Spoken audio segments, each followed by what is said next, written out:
This game was close for a while. Minnesota, well, a little more than a while. Minnesota had the lead at one point in the third quarter. Mike Conley got a couple of baskets. It was a 4-point lead, and then the wheels kind of fell off. OKC's defense, just the relentless pressure got to Minnesota. They started getting bad looks, turning the ball over. The threes weren't falling, and from there, OKC just knockout punch after knockout punch, and it ended up being a 16-point win, if I'm reading the score margin correctly. Can I? No, 26. Yeah, but 26. It was Makes definitely more more than sense. 16. Yeah, 26. When I was talking, I was like, this game wasn't close, and then when I looked at, that's why I was like, 16 doesn't seem correct. Nope. But Minnesota just got overwhelmed by OKC. I said it in the chat during the game yesterday, but it was like, I just don't trust Minnesota to be able to play disciplined enough to withstand the pressure. And that's not really a knock on Minnesota, because I don't know if I trust any team to stay disciplined enough to withstand the pressure and all the different looks and all the different defenders OKC can throw at you. It's more of a celebrate defense, JP. Just how remarkable this OKC defense can be when it's on, and it's on all the time. It's a very consistent unit. But they swarmed. They got what they wanted. They were baiting Naz Reid into trying to back down smaller defenders, and then he would get pit pocketed or whatever, just baited into whatever he wanted. Ant didn't have a good game. A little too passive in my opinion, always just kicking out to the shooter. They put up 51 threes. It felt like the Boston Celtics. But yeah, a very commanding Game 1 win for OKC. It's kind of a statement in this series, in my opinion. What were your thoughts, JP? Yeah, I got a lot. I'll go through a few of them and then try to pass it to you, and then you can come back to me for the rest. But yeah, let's do it. Yeah, that well said. That's my first note is Minnesota Celtics, and I said that also in the chat yesterday. Yeah. They attempted 51 threes. Now, they had attempted 47 threes at one point in the Lakers series, but so far in the postseason, through 10 games prior to this game, they had been averaging 51.6 points per game in the paint. They score only 20 in Game 1, and the Thunder score 54. That was a big story of the game, Thunder attacking the rim, and the Timberwolves just settling for threes. They shoot 51 threes. The Thunder attempt 30 less, shooting 21. Timberwolves had only been attempting 35.1 threes a game in the postseason so far, so there's 16 threes attempted over that mark. And Ant Randall said it in their post-game press conference, saying they packed the paint a ton, and that was kind of a big reason. Ant saying, like, it felt like every time I drive, there were 4 guys there in the paint. But for me, like, I would argue they settled way too much. Agreed. Just way too much. And I've said this before, and this isn't like necessarily like my opinion. This is kind of just a common knowledge thing of he is so much better when he is attacking downhill first, and when he is attacking to dunk on someone versus attacking to settle for a layup. I believe I said it after Game 1 in the Warriors Timberwolves series. And yeah, he was settling in this game, shoots 8 threes, so 5 2-point field goal attempts, which is realistically like 3 or 4 layup attempts. That's unacceptable. Ant was also just bad, just straight up bad. Fourth quarter, it's a close game, and he attempts 1 field goal in the fourth quarter. That can't happen, ever, ever, ever. That cannot happen as the best player on a team in the Western Conference Finals. You cannot attempt 1 shot in the fourth. And he had multiple spots he could have attempted shots. And in a game where, and I'll get into this. This will be my second point. I want to talk about it. In a game where you see on the other side, and you are complaining, and you're laughing at the score sheet in the post-game press conference about SGA getting to the foul line whenever he wanted, why aren't you doing the same thing? If that's the way the game is being called, get to the frickin' rim and get fouled. Like, quit settling for threes. Attack, attack, attack. It doesn't matter how good the Thunder defense is. You should feel like, and the Timberwolves should feel like, and their fan base probably feels like, we're just as elite defensively as them. and yet they're getting to the rim whenever they want, and we're not. Sure. That's unacceptable in my opinion, and it's something clearly, like he said, they're going to try to make the adjustment in game 2. I hope they do. I really hope they do, because if they're gonna want to have any chance in this series, they have to do that. Secondly, I'll go into the big talk on Twitter for the past 24 hours, and it's been a big conversation all series or all season, and it was even mentioned by Doris Burke in a backhanded way, a clear representation of not really understanding what is actually happening. So at SGA, he attempted 669 free throws in the regular season this year. That's tied for 228th all time in a single season. Notable players who are above him that are in the top 100 all time, which includes 100 more attempts from the free throw line: Russell Westbrook, James Harden 6 times, Michael Jordan 3 times, Giannis twice, LeBron twice, KD twice. If we're going to throw all this hate at Shea, which I understand it, but he's playing the game, and he's playing it the way the refs are calling it, which you cannot blame him for that. Blame the freaking refs. Quit blaming him.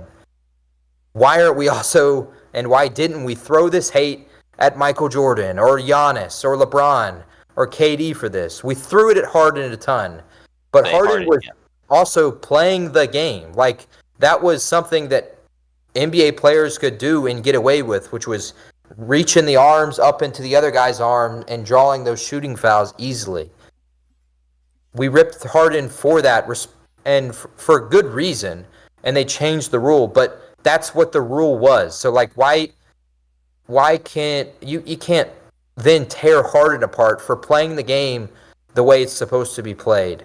Also, the Thunder, if we're again, like we're saying, oh, the Thunder had the big whistle. The Thunder shot the 8th least free throws this season per game, and they allowed the 4th most free throw attempts per game this season, and that's with their elite defense. So you can't come out and say, oh, now the Thunder have this big whistle. That's not been the truth all season. Quit just reading what you hear on Twitter. Actually watch the games. Actually read the stats. And another thing, for this game specific, this is my last one, Jack, and I'll let you go. Yeah, you're good. The T-Wolves attempted 21 free throws on 32 two-point attempts last night. 21 on 32 attempts. OKC attempted 26 free throws on 61 two-point attempts. That's a huge discrepancy. That's double the percentage. That's double the production of free throw attempts for the T-Wolves compared to the Oklahoma City Thunder. So for me, I hate to see it, but unfortunately that's kind of the story of Twitter these days. Is there's just a lot of stuff that's just it's untrue, it's stupid, and it makes no sense. And that's like our fan base on Twitter, and then how the NBA fan base has acted in the past 24 hours. Sure. Yeah, I mean, I'll come out and say it. I hate the free throw stuff with Shea, but I don't hate him for it. Just kind of just like you said. Like, I don't really like watching it, because who likes watching someone shoot free throws? Not that he even shoots a ton, but it's just any player that does it. It makes it for a little less boring basketball. But he's driving, he's drawing contact, he's very good at it. Getting bumped and selling it, and players do it all the time. And I completely agree that in a game where one team is refusing to drive and take contact because as soon as they see the paint's a little clogged, they're passing out. Yeah, of course they're not going to get any calls because they're not in a position to get any calls. So that part is really, really frustrating for sure. I also, just on the Ant stuff, I completely agree he needs to be way more aggressive. It's kind of weird too, because for someone that gets talked about as like a superstar and this elite player, he doesn't typically really get blamed or knocked for bad games. It's typically a pretty quiet affair. Whereas, like, if Shea had a game like this, he would have been eaten alive by the media. I agree. Yeah. Which Shea is the MVP. Like, I get there's levels to it, but still, I've heard almost nothing about Anthony Edwards' poor performance and kind of his his lack of he didn't really act like the star, which is so Sure. weird for Ant. Talking about them clogging the paint and not really having the driving lanes. I saw someone say it, and I don't remember who. It might have just been some burner on Twitter, but it was like, yeah, the paint is clogged, but like you're supposed to be Anthony freaking Edwards. Like you're this guy that is just next level. You can get to the rim like no other. You explode. Talking about going for all these dunks. Like why are you scared of a little, you know, some bodies in the way? Yeah, just Almost, jump if that over makes the sense. clogged paint. And I Just think go that's over a them. little. It's a little flawed, but that's almost the mindset he does need to play with, and he does play with a lot of times. Is like I'm that guy. I'm the best player on the court, and he didn't really seem to have that swagger in Game 1 to me. Well, he said verbatim in the post-game press conference, yeah, Oklahoma City doesn't have a lot of tall guys. Well, then, for What one, are you doing? they have Chet Holmgren. But Yeah, it's for cat. two, if that's the case, then nobody can block you. And if nobody can block you, you just jump up in the air, and it's going to be a foul every single time. You literally could go John Morant mode and just jump up violently for no reason, and you're going to get to the foul line. And I agree with you. He deserves more flack. That was something I hated as well about the past 24 hours is that all this hate was being thrown to SGA when in reality, if you gave all 11 points that SGA scored to the Timberwolves, the Thunder still win the damn game.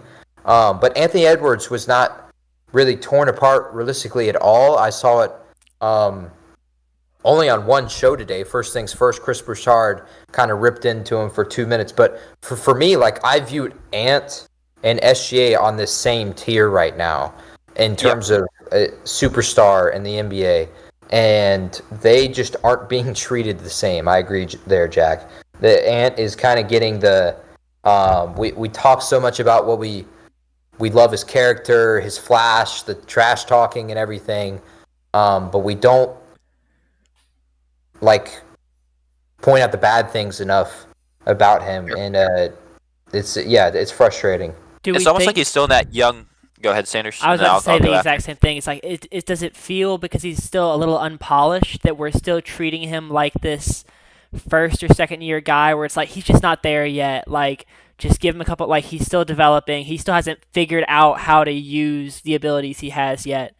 Is that part of it? Where Shea is like a polish, like he knows what he does and he does it consistently. I do think it's part of it, but it shouldn't be because at this point, Ant's in year 4. Yeah. Year 4, year 5. This is his second, deep playoff run. Like he's not a young player anymore. I do think he still has some of that perception, and that's why he's getting off easy. But he shouldn't still have that perception. And it could be because that's like the mentality. He plays like the young underdog, right? Like that's kind of how he tries to like portray himself. I wonder if that gives him a little bit longer leash when it comes to critics to his game. That and like, the Flash is just like everyone loves the Flash, so people are gonna be more like no one's gonna want to dog on a player they like as much as they're gonna dog on someone they don't like. Yeah. I mean, I'll be the first to say I like Ant more than Shea, so it makes sense. That's fair. I mean, I do too, and I love the Thunder, and I've loved Shea and his play the past 2 seasons. But the way I think the audio got you there a little bit, it really sounded like you said you've made love to the Thunder. That's funny. We can edit that out in post, or you can clip that. We're clipping it for TikTok. Is what we're doing. Awesome. You've heard it here first, guys. But no, it feels like for me, yeah, he's young. I understand like giving him that leash a little bit, but for me, because of the success now, back-to-back years making the Western Conference Finals, that's the standard now. And you've shown that you can play elite basketball in the playoffs, that you're clutch, that you can hit the big shots. You are not scared to go at Kevin Durant and LeBron and Luka. You're viewed as this killer. That should continue to be the standard. And that's like with Patrick Mahomes. As soon as he was seen like first season, AFC Championship. Second season, he wins the Super Bowl. The third season, he's in the Super Bowl again. Like, that's quickly becomes the standard, and you have to live up to that. And Mahomes has continued to do it. Credit to him. But, like, that's how the sports media and the sports fans work. As soon as we see you capable of doing it, like it needs to be repeated over and over. It doesn't matter really how young you are and how short in your career you are. Yep, I What is completely the? agree. How old is Shea versus how old is Ant? 26 and is 23. Oh, okay. So there is some age gap there. Yeah, Yeah, 3 years. for sure. But it doesn't even need to be like a Shea to Ant comparison. It's just kind of in True. general as well. Another thing I want to say, talking about adjustments down the stretch for the Timberwolves, which we've already talked about, they need to be more aggressive. And this isn't really an adjustment per se, but throughout the playoffs, we've seen shooting slumps from Dante DiVincenzo, who's notoriously a good shooter, and Nickeil Alexander-Walker, who typically is at least a solid shooter. Um, I guess it's game one of this series, Dante was 3 of 12 from 3, and Nickeil Alexander-Walker was 2 of 9. Then combine it with kind of another super sub that they love, Naz Reid was 0 of 7 from 3. They need those guys to be pressure valves to kind of take some pressure off Julius Randle and Ant, and they were not at all that in this game.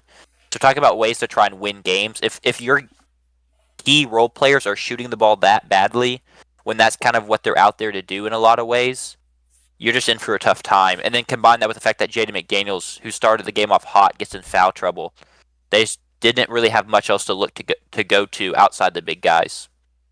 Yeah, I think it's a good point because, like, I mean, think of DiVincenzo and Alexander Walker in last season's playoffs. Like, they were like DiVincenzo was literally like it was like one B to Jalen Brunson throughout that postseason when it came to a scoring perspective. He was elite, and Alexander Walker, sorry, was really productive in that Denver series, especially hitting big threes in his 3-and-D play. But for me, it feels like the Timberwolves. It almost feels like the adjustment here is just play again. It almost, Honestly, for me, it's like I think you look at the entire team, and outside of Julius Randle, which you could say, yeah, 28. He had a good game. He shot the ball well, especially in the first half. Outside of that, you could say like every player played one of their worst games of the playoffs. yeah, And you would just bank on that not happening again. Like adjustment has to be made, like attack, attack, attack. Try to get to the foul line, especially if the refs are going to call it this way. Now it'll be a different crew in game 2, so it could be a completely different game. But you need to have that mindset because I think that's the best mindset for the Timberwolves. Attempt less threes, but I think play again, and just expect that like they're gonna start making threes. Although, like Alexander Walker and DiVincenzo just been unproductive all postseason. that's the really weird part More is from Naz Reid. I keep waiting for them to turn around, and they haven't. Naz Reid was pretty abysmal, honestly. Game 1, I think in my eyes, it felt like he felt the pressure the most. As someone that does like to put the ball on the floor a little bit, but then when he's guarded by guys like Alex Caruso, Cason Wallace and stuff, smaller guards, and he just doesn't really feel comfortable to do that at all. So then he tries to start backing him down, but that's not his game at all. And so then just all falls apart from there. In terms of adjustments, anything for OKC, JP, or do you think they're? I mean, obviously there's some minor stuff they can do here and there, but do you think overall they feel very good about the game 1 performance and where they're sitting at? I think the way they played that was the right way. And while Minnesota missed a ton of threes, like being able to force them into these spots where you're almost baiting them into turnovers was really good. And I thought in a lot of spots they were like they can feel like, oh, we played a bad game, although they shoot 50% from 3. Like they had a lot of like little stupid turnovers. Like Caruso made some like a really bad ill-advised pass for a turnover. Hartenstein had 3 turnovers himself. Cason Wallace, a point guard and an effective ball handler, had 3 turnovers as well. So for them, it almost feels like you didn't even really play great. Like Shea scores 31, and outside of that, like Jalen Williams wasn't necessarily productive, as productive as he can be. Chet was bad for the entire first half, and then really turned it on in the second half. For them, it feels like continue to play that kind of style of basketball. I would force Minnesota to show you that they can make that adjustment, or show you that they can shoot like 50% from three in a night. Because if they're going to continue to have these shooting woes, which they've had for literally the entire postseason, why change it? Like, why give them the easy baskets? And then, like, I think they could almost think, like, I said this is a kind of a thing coming into this series, like Julius Randle is going to struggle. And I still felt like, even with him scoring 28, like, he was not necessarily, like, destroying the Thunder.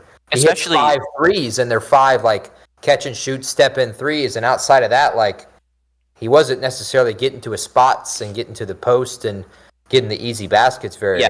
I mean, that's what I was going to say is, like, when the game started to get out of hand and the Timberwolves were looking for someone to get a bucket, he wasn't there either. So, like, down the stretch, they really clamped him down.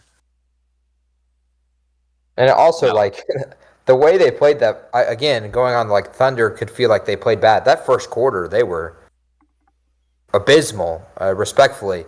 There was Shea getting to the free throw line is really the only reason they kind of stayed in that game. And then they were able to make a little run at the end of the first quarter with some easy baskets for J-Dub. But, like, I think, like, they expect to respond again. The only other adjustment I would have is blue or white T-shirts again, please. Don't wear the navy or black T-shirts, and you probably are in a good spot to win game 2. Has kind of started to become a theme with this team of starting slow and then finishing halves and quarters and the end of games really, really strong. Which probably better to have it in that order than the other one. Yeah, go ahead. Yeah, it showed again, like, the Timberwolves, you could say, played a good first half. But, like, to beat OKC, you got to play 48 minutes of basketball, because they're going to have at least one, and they're probably going to have 2 of these quarters where they score 30 and they really slow you down and force a lot of turnovers, because they're that good defensively. And on the offensive end, they can get to their spots. And it for a lot of these guys, it feels like they have, like, just a go-to kind of shot. Like, Shea in his mid-range and getting to the foul line. Jalen is really productive at getting to the rim, and he did that again in today's game.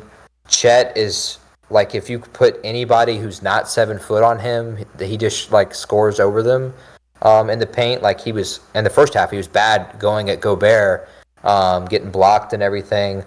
Hartenstein with his little push shot is just it's money. So, like, for the Thunder, like, Blue Dort high arcing 3. Yeah, Dort with his I hate his high arcing 3, but I know, I'm just giving you a hard time. Yeah. But, like, you're gonna have to play 48 minutes of good basketball to beat this Thunder team, because they're not gonna hand it to you. It doesn't matter how slow they start. They are so good at just focusing on their defense and allowing that to turn into easy baskets offensively, and then that gets them going in the half court, and then it's too late. They can make a game look like it was going to be, this is a game that's going to come down to the wire, and then they just take control and blow you out for the final 14, 16 minutes. Something for them, too, that's so nice offensively is, that they will have stretches where they look pretty rough in the half court. Rough, maybe a little strong, but they're not clicking, not everything's smooth. But then they just pull a guy like Kendrick Williams off the bench, and he goes plus 19 in 10 minutes and gives you 8 points, hits some big shots, 2 threes. Like, they just have options everywhere. It's hard to keep them all down. So, yep, the depth is helping them a ton, because they're able to make the adjustments series to series and play guys in different spots and give them different minutes. Unlike, like, the Nuggets, like, were forced to play their 6-5 guys. The Knicks are going to be forced to play their 7 guys that entire Pacers series. Yeah. They really can't make adjustments from a min perspective. But the Thunder are able to go from playing Jalen Williams, J. Will, not the good one, the Yeah. Arkansas charge baiting one. Um, he was really productive in the Denver series in his 10 minutes in guarding Jokic, and they're able to switch it here um, to K. Will and Kendrick Williams because he's a better matchup defensively for Julius Randle, and he plays really productive. It's just another again unique advantage that the Thunder have, and for me, it feels great because it's like finally the world is like actually getting to see like how damn good this team is. Like we forget they won 68 games, which is 5 off the NBA record. Like they are just amazing, and I've felt this the entire season. That's the reason I picked them to win the championship, and they're showing it again here in the Western Conference Finals and the biggest games any of these guys have ever played in their life outside of Caruso in the bubble. How are we Shout out feeling Caruso, about man. our? We all picked the Thunder. How are we all feeling about how many games are we gonna see of this series?